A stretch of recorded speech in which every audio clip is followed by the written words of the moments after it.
हस्त मुद्रा या हस्त अभिनय।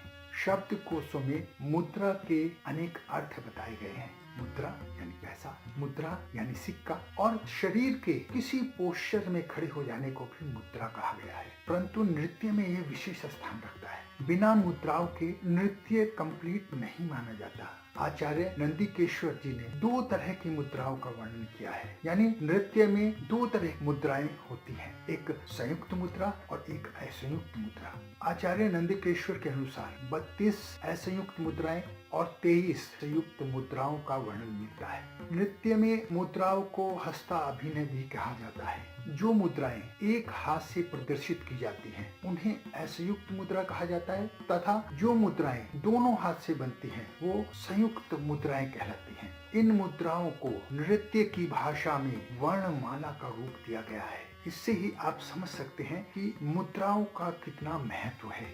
जो 32 असंयुक्त मुद्राएं बताई गई हैं उनके नाम इस प्रकार हैं।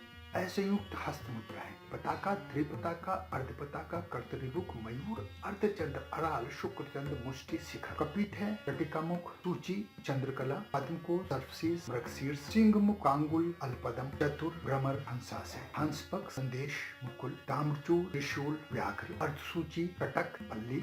ये 32 असंयुक्त मुद्राएं हैं। अब आचार्य नंदिकेश्वर जी ने 23 संयुक्त मुद्राओं का वर्णन किया है। वो इस प्रकार है।